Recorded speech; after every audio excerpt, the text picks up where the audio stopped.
Hello students, welcome to Vivid Botany. We have an excellent question here about the heartwood. This question is from plant anatomy. You should have thorough understanding of the anatomy, that is secondary growth of the dicot stem or dicot root. Then only you can tick the right option here. So I would I would try to explain the options of the heartwood, sapwood, and all that here. So I drew the diagram here.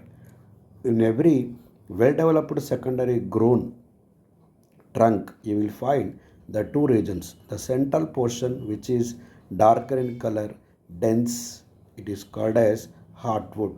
Whereas the wood which is present light in color with less density and less thickness is called as the sapwood.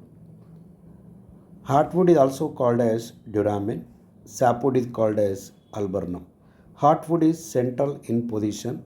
Sapwood is peripheral in position. Heartwood is darker in color and sapwood is light in color. Heartwood is older, that is, it is formed very old time, and sapwood is very much younger. And heartwood doesn't conduct water, it's non-functional, whereas sapwood is functional because it conducts the water. So this is functional here, whereas the heartwood is non-functional.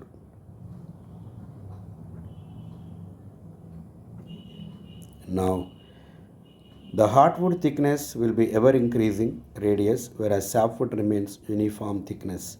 And heartwood is called as secondary xylem. Sapwood is called bast, leptome, like that. Now let me explain you how this wood is formed, how exact the secondary growth takes place in the dicot stem. See, in dicot stem, the vascular bundles that I am marking here, these vascular bundles are present in a ring. They are usually 15 to 20 in number. They are present in ring-like structure. In every vascular bundle, outside we find the phloem, inside we find the xylem, and in between the cambium. If you see, this is vascular bundle. The outside we find here phloem. This is primary phloem. Inside we find the xylem. Do remember, xylem is present inside and phloem is present outside. In between xylem and phloem, the cambium is present. This cambium is called as intravascular cambium. I wrote it here, intravascular cambium. This is primary in origin. This is primary meristem. Whereas after some time, what happens after the completion of primary growth, the medullary rays which are present in between the vascular bundles, they undergo dedifferentiation. Dedifferentiation means conversion of permanent cells into meristematic cells is called as dedifferentiation. So medullary rays undergo dedifferentiation to form interfascicular cambium. So this interfascicular cambium, that is secondary in origin, that is secondary meristem, whereas intrafascicular cambium is primary meristem, interfascicular cambium is secondary meristem. So intrafascicular cambium both will fuse and they form a ring of cambium that is called as vascular cambium. This vascular cambium is neither completely primary nor completely secondary, because the interfascicular cambium is secondary meristem, intrafascicular cambium is primary meristem. Now this vascular cambium will give rise to secondary vascular tissues, that is secondary conducting tissues on both the ends. Inside it gives rise to the secondary xylem, outside it gives rise to secondary phloem. Generally inside it is more active, so it gives rise to more secondary xylem.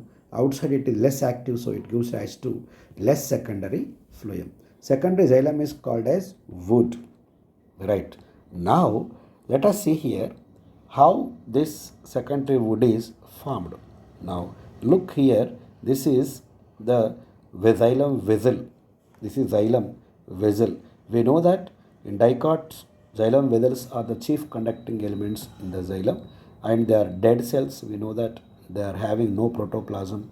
Instead, narrow lumen is present. Cell wall is very thick and it is lignified with bordered pits, and they are chief conducting elements. They will be conducting water, minerals, inorganic nutrients from bottom to top, that is from root to leaf. So, beside this xylem vessel, we find xylem parenchyma. Remember, xylem parenchyma is very much living tissue. It contains vacuolated protoplasm, nucleus, and all cellular granules are very much present in xylem parenchyma.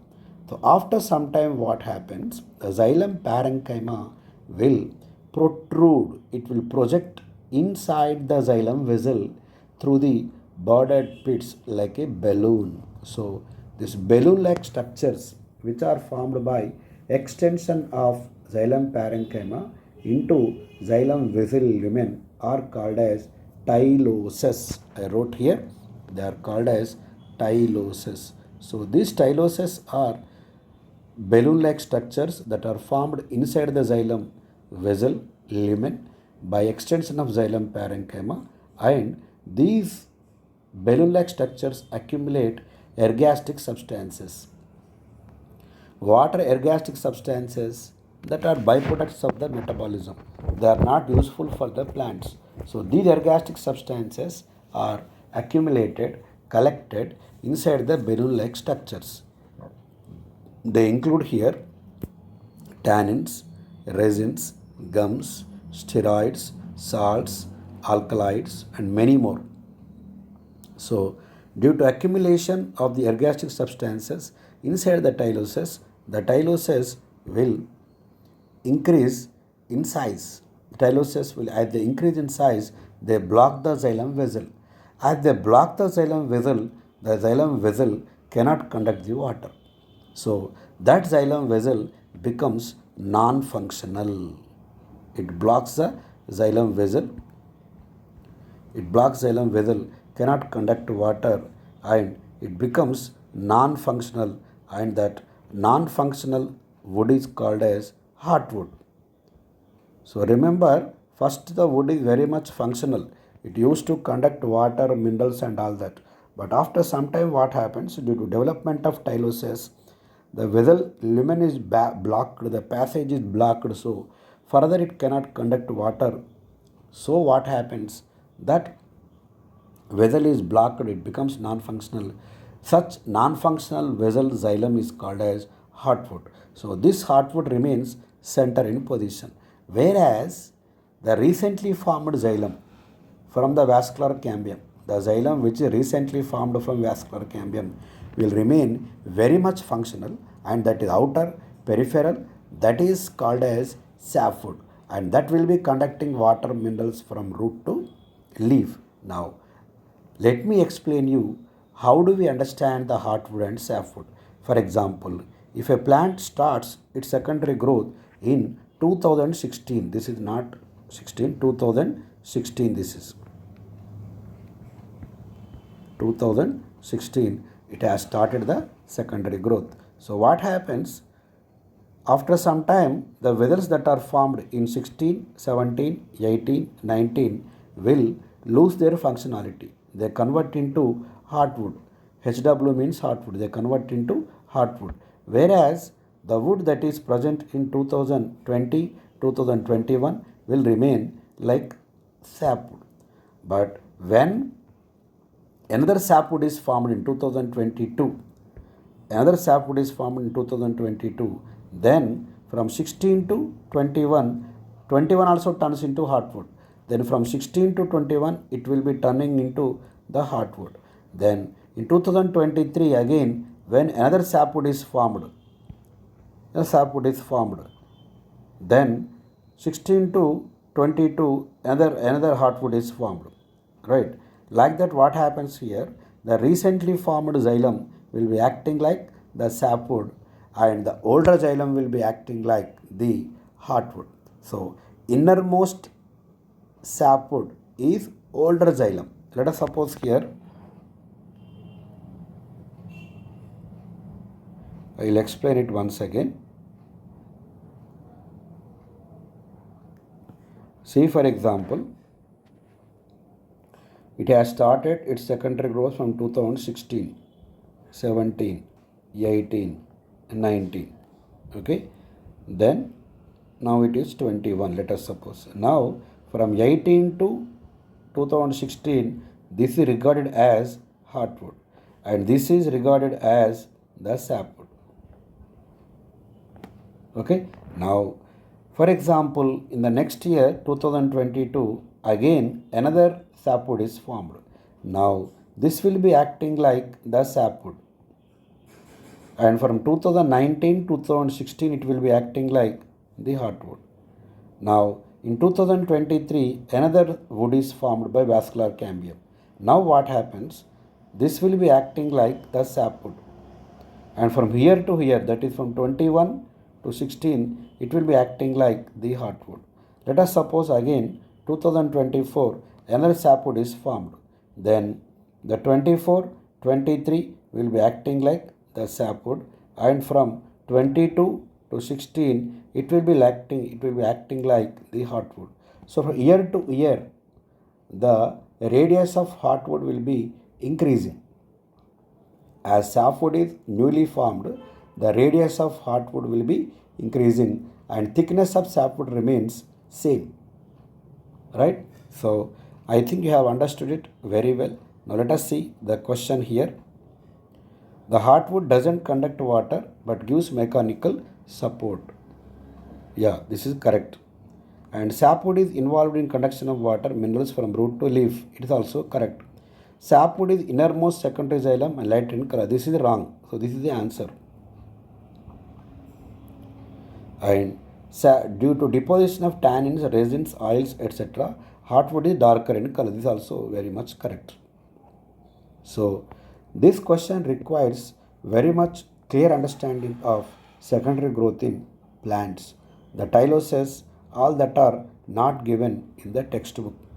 So it is for your better understanding, I have explained it from other resources. So remember, if heartwood is removed from the tree, can the plant survive? Once upon a time, this question is being asked. If heartwood is removed from the tree, can the plant survive? Yes, the plant can survive very much, even if the heartwood is removed also. Because heartwood doesn't conduct water, it provides mere mechanical support. See, in forest if you go, we find burrows, big burrows, caves inside a big tree. But the tree is very much alive, it doesn't die because heartwood is only removed and sapwood may be there, and that will be taking care of the conduction of water and minerals to different parts of the plant body. So this is the question here. I think I have reached to your level. You would have understood it very well. If you do not understand it, once again, please comment in the box and write me in the comment box, and so that I can explain very well once again also. Okay, so please do respond. Make your response that how do you understand the concept. You have any doubts at any part of this question or anywhere.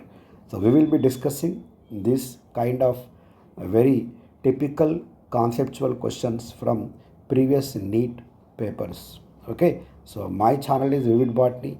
Please subscribe this channel Vivid Botany, and we will be attacking one question after the other. We will be trying to elaborate each question as much as we can. So hope you have understood it very well. Thank you very much, and please do subscribe my channel Vivid Botany. Thank you.